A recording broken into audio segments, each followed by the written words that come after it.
अस्सलाम वालेकुम and very warm welcome to the Areeba show. 22 सितंबर से यूनाइटेड नेशन जनरल असेंबली का हाई लेवल वीक चल रहा है न्यूयॉर्क में।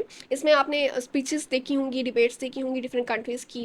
Other than debate session, summits भी पैरेलल लाइंस पे चल रही होती हैं on the international crucial issues like climate change, like genocide that is happening in the Gaza, like war crimes, और सिक्योरिटी के मसाइल हैं या जनरल लीगल इश्यूज हैं, तो उन पे पैरेलल लेवल्स पे कुछ समिट्स, कुछ मीटिंग्स, कुछ स्पेशल कॉन्फ्रेंसेस भी अरेंज होती हैं। अब जो जनरल डिबेट हुई है वो 24 सितंबर से स्टार्ट हुई है एंड यस्टरडे 27 सितंबर तक ये डिबेट्स चली हैं। एंड इनमें 193 members of the United Nations, उनके लीडर्स, उनके रिप्रेजेंटेटिव्स आके डिबेट करते हैं, आके स्पीच करते हैं और अपना take on the issues, different issues present करते हैं। इनमें जितने भी countries that are in the hall they have right to reply. जो फर्स्ट राइट टू रिप्लाई होता है that is for like 10 minutes and second पे आपका शॉर्ट राइट टू रिप्लाई होता है फॉर लाइक अबाउट 5 मिनट्स। अब यहाँ पे इस वीडियो में पर्टिकुलरली मैं ब्रेक डाउन करूँगी नेतन्याहू की स्पीच को जो उन्होंने यूनाइटेड नेशन जनरल असेंबली के सेशन में दी है। इस स्पीच देने से पहले when he was coming in the hall and he was about to take over the rostrum, around 100 diplomats walked out from the hall. That was a massive walkout, and these 100 diplomats from more than 50 countries, including Iran, Spain, Norway, Ireland, Greece, South Africa, Kyrgyzstan, Chile, Brazil, Botswana, that is a country in the Africa, Djibouti, also in the Horn of Africa, Liberia, also in the Africa, Chad, Tunisia, Lebanon and central Asian republics, जो कि 5 countries हैं, and बहुत सारी और countries भी हैं जिन्होंने walk out किया and it was a massive walk out. But Netanyahu still remained unfazed, unbothered as always, because now he must be used to this all, क्योंकि जहाँ भी वो जाते हैं वॉक आउट हो जाता है, लोग चले जाते हैं, उनकी स्पीच को सुनते नहीं हैं और वो खाली कुर्सियों से अपनी स्पीच कर रहे होते हैं, खाली कुर्सियों से खिताब कर रहे होते हैं। लेकिन जो प्रो इजराइली कंट्रीज हैं, यूएस है and other countries, those were still present in the hall and they listened to the speech. And not only the people who were present in the hall listened to the speech of Netanyahu, but also Gazans ने भी Netanyahu की speech को सुना है। Surprisingly how, because Netanyahu ने एक high level speakers install किए थे all across the Gaza city. उनके मुताबिक उन्होंने इसलिए इंस्टॉल किए ताकि जो हॉस्टेजेस हैं गाज़ा में, जो कि हमास ने among the civilian population and the civilian society in the Gaza रखे हुए हैं, अपने जो रिमेनिंग 48 हॉस्टेजेस हैं, उनको वो भी ये स्पीच सुनाना चाहते थे। अब जो इसराइल क्लोजेस्ट एलाए हैं यूएस के अलावा, Germany, Hungary, they were also in the hall. अब हम नेतन्याहू की स्पीच को स्टार्ट से मैं ब्रेक डाउन करती हूँ। सबसे पहले उन्होंने तो हॉस्टेजेस स्टार्ट किया as always. This is the excuse that he has killed above 70,000 civilians in the Gaza. Then वो लेबनान की तरफ आए, उन्होंने हसन नसरुल्लाह की सक्सेसफुल असैसिनेशन को मेंशन किया। देन सीरिया में असद रिजीम की डिसमेंटलमेंट को और डिसोल्यूशन को मेंशन किया और उन्होंने कहा कि this was a successful operation. Then he came to the Yemen, Houthis के अगेंस्ट जो उनके ऑपरेशन चल रहे हैं उनको उन्होंने मेंशन किया। यानी स्पीच का स्टार्ट में ही वो एंटी ईरान एजेंडा को मेंशन करते चले गए। देन उन्होंने ईरान के साथ 12 days वॉर, जो कि इसराइल और यूएस की joint military efforts, joint air force efforts से हुई, उसको प्रेस किया। राइजिंग लॉइन जो उनका ऑपरेशन था उसको प्रेस किया और ट्रम्प को थैंक किया for using its B-2 bombers to dissolve, dismantle, eliminate the Iran's nuclear facilities. Then he came towards the Gaza. He said कि अभी भी हमास के remnants गाजा में मौजूद हैं. The reason that we are still doing our job in the Gaza is because जब तक hostages release नहीं हो जाते और जब तक हमास के remnants रहते हैं गाजा के अंदर, we will keep doing our job. One thing जो आपने ऑब्जर्व की होगी, नेतन्याहू की शर्ट पे on the right side there was a pen and that was actually a QR code. उन्होंने अपनी स्पीच को गोइंग फॉरवर्ड में ऑडियंस से कहा कि they should zoom in to the QR code, scan it and see. And that is a demonstration of 7th October atrocities of the Hamas. And I personally scanned that code और उसमें कुछ statistics थे, कुछ videos थी, कुछ pictures थी 7th October attacks की। तो that was a tactic of the Netanyahu to regain the trust to regain the attention of the world and also to rewake the issue. And he also mentioned this in his speech कि लोग अब भूल गए हैं, जो countries हैं जो Palestine को रिकग्नाइज कर रही हैं वो 7 अक्टूबर को भूल गई हैं, जो हमास ने अनजस्ट मिस एडवेंचरस अटेम्प्ट्स की, एट्रॉसिटीज़ की इजराइलीज के ऊपर. Then he carried along with a quiz. As always उनके हाथ में कुछ पेपर्स थे, कुछ कार्ड्स थे. स्टार्ट में भी उन्होंने एक मैप दिखाया जिसमें उन्होंने axis of resistance forces of Iran को रेड से कलर किया हुआ था. And he was like this is the curse that Israel is suffering with. And quiz में उन्होंने 2 क्वेश्चंस बताए. The first question was who shouts death to America, यानी death to America के स्लोगन्स कौन लगाता है. ऑप्शंस में उन्होंने ISIS, ईरान, इराक, इन कंट्रीज़ की बात की. एंड ऑफ कोर्स फिर उन्होंने खुद ही उसको आंसर को टिक कर दिया, that is all of the above. Then he said who has murdered Americans and Europeans in cold blood. And then उनके आंसर में भी वही मिडिल ईस्टर्न अरब स्टेट्स थी. देन उन्होंने उन कंट्रीज़ को बैश किया जिन्होंने पैलेस्टीन को रिकग्नाइज किया. He said many leaders who publicly condemn us privately thank us. They value Israel's intelligence services who prevented terror attacks in their Capitals. इसमें उन्होंने कहा कि जो कंट्रीज एक्सप्लिसिटली publicly recognize कर रही हैं पैलेस्टीन को, behind the doors they are in good contact with the Israel and they value Israel. They endorse Israel for its intelligence. यानी उन्होंने अपनी 45 मिनट्स की स्पीच में अराउंड 5 टाइम्स अपनी इंटेलिजेंस को टाइम एंड अगेन प्रेस किया. उन्होंने कहा that is the might of the Israel, कि इसराइल इंटेलिजेंस के बगैर ना वो कंट्री सर्वाइव कर पा सकती हैं और ना ही US सर्वाइव कर सकता है. इसके सपोर्ट में उन्होंने बोला if America didn't have Israel's intelligence it would have to build 5 CIAs. यानी कि मोसाड नहीं होता US के पास, तो जितने भी सक्सेसफुल ऑपरेशंस US ने अभी तक किए हैं and the might of the USA that world can see, वो नहीं देख सकते, क्योंकि all has happen because of the Israel's help. And इसको कंसोलिडेट करते हुए उन्होंने बोला कि all these axis of resistance forces, all these radical Islamization इसको वो बोलते हैं, that is a common threat to US and Israel. And इसको मज़ीद सपोर्ट करते हुए उन्होंने कुछ स्टेटमेंट्स की from the international security experts.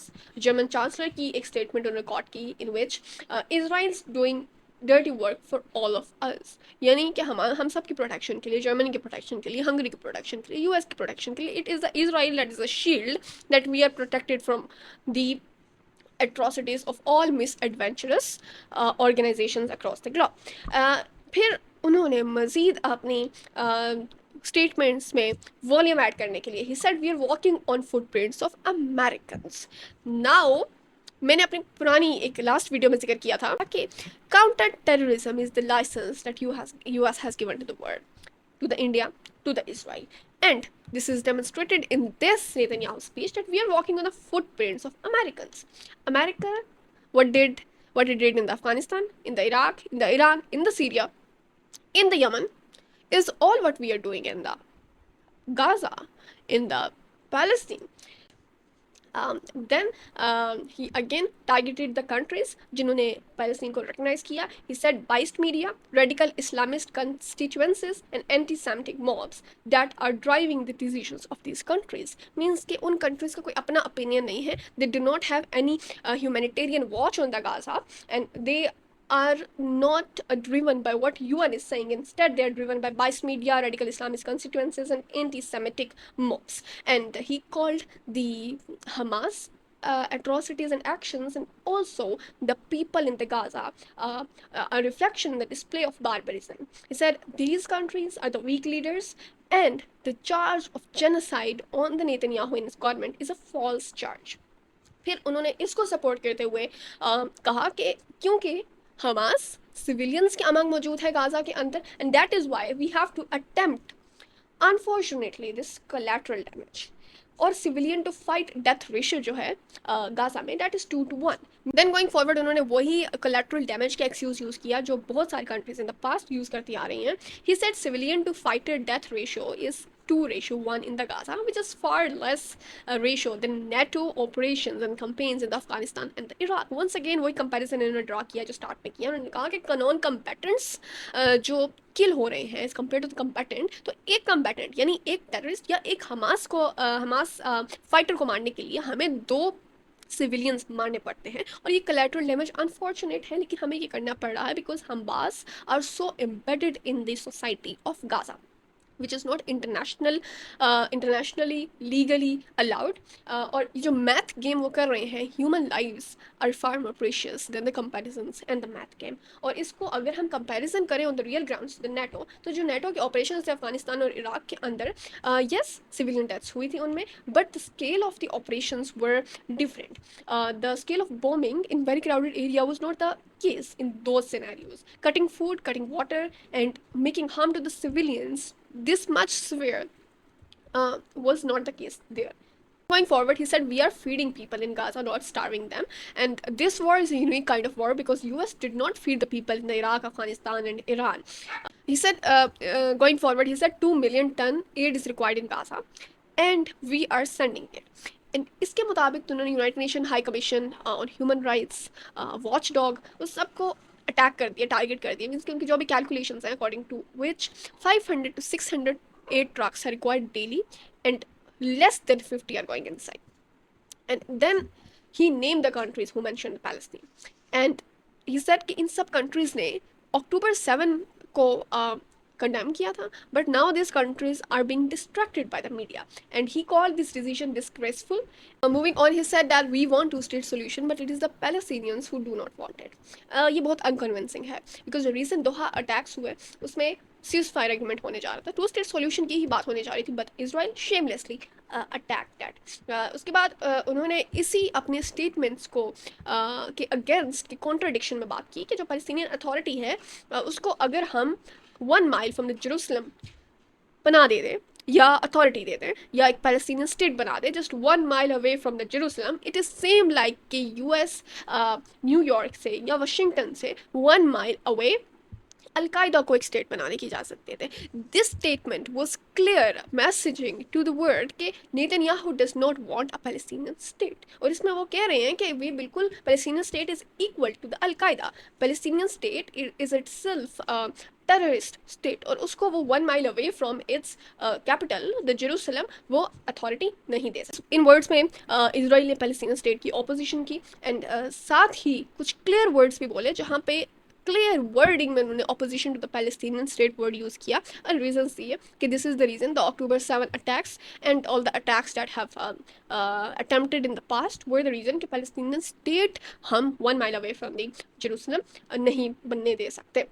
Then recreating the map of the Middle East, again he came to the point, disarm Hezbollah को disarm करने की बात हुई, सीरिया में रिजीम चेंज की उन्होंने बात की, उसको अपलॉड किया, प्रेस किया कि now we have a Israel friendly state in our neighborhood. The same we want in the Lebanon if Hezbollah does not disarm itself. He flattered Trump again and again. He equated his policies with the USA again and again in the speech. इस speech में बहुत सारी चीज़ों की बात की, अपने सारे जो मिसएडवेंचरस एम्स हैं उन सब की बात की, सीज फायर का वर्ड तक भी यूज़ नहीं किया, वॉर स्टॉप करने का या कोई पीस प्लान या पोस्ट गाजा रिकन्स्ट्रक्शन का वर्ड तक भी यूज़ नहीं किया।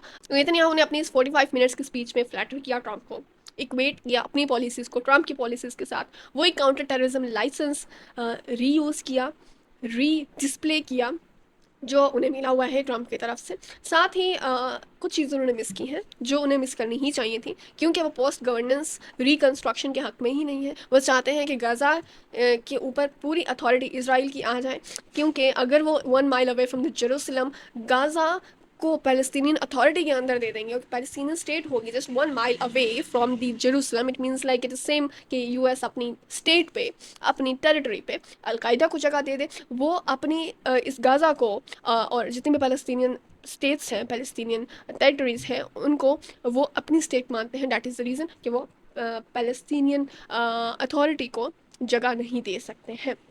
ट्रम्प का एक पीस प्लान है जो कि 21 पॉइंट पीस प्लान है आई गेस, और फ्रेंच सऊदी भी एक पीस प्लान है for the reconstruction in the Gaza, post war governance in the Gaza, and then एक टोनी ब्लेयर का भी पीस प्लान है, रिकन्स्ट्रक्शन प्लान है गाज़ा का। ये कुछ ऐसे प्लान्स हैं जो कि डिफरेंट कंट्रीज़ की तरफ से आ रहे हैं, डिफरेंट लीडर्स की तरफ से आ रहे हैं, जो कि पोस्ट गवर्नेंस की बात कर रहे हैं, रिकन्स्ट्रक्शन ऑफ गाज़ा की बात कर रहे हैं, जिसको कम्प्लीटली डिफाई करते हैं नेतन्याहू, क्योंकि उन्होंने अपनी स्पीच में भी वो मेंशन नहीं किया और उन्होंने ये मेंशन किया कि वो गाज़ा से कंट्रोल अपना ख़त्म नहीं कर सकते हैं। अदरवाइज़ वही एक्सक्यूज़ है कि हमास अपने अटेम्प्ट्स कंटिन्यू करेगा, रिपीट करेगा। United nation high commission on the human rights की 16 सितंबर 2025 यानी कि कुछ दिन पहले की रिपोर्ट है, जिसमें उन्होंने कहा है कि Israel security forces committed 4 of the 5 genocidal acts defined by the 1948 Convention on the Prevention and Punishment of Crime of Genocide, namely killing, causing serious bodily or mental harm, deliberately inflicting conditions of life calculated to bring about the destruction of the Palestinians in whole or in part, and imposing measures intended to prevent births. That was what observed by the High Commission of United Nations on Human Rights. Guardian और Reuters की report के मुताबिक भी 85% target of the IDF forces in the Gaza are civilians. और जो वो ratio बता रहे हैं 2:1 non combatant to combatant ratio, that is away from the facts, क्योंकि अभी तक जितनी टारगेट किलिंग्स हो चुकी हैं वो नियर टू none है, because all the civilians, it is collaterally damaging. It is the whole target is the civilians and the children, the women, and the innocent lives. So Netanyahu की 45 minutes की speech was nothing than mere narrative building, repeating the lie as many times till it appeared like the truth. And to all the people, to all the leaders, the countries that were in the hall, that did not leave the hall, are the one who are still believing and applauding a war criminal, who is wanted by the ICG, and blindly saying yes to his lies, to lies of a rock state, to lies of a genocidal state. Thank you so much for watching till this very end. I'll see you in next video.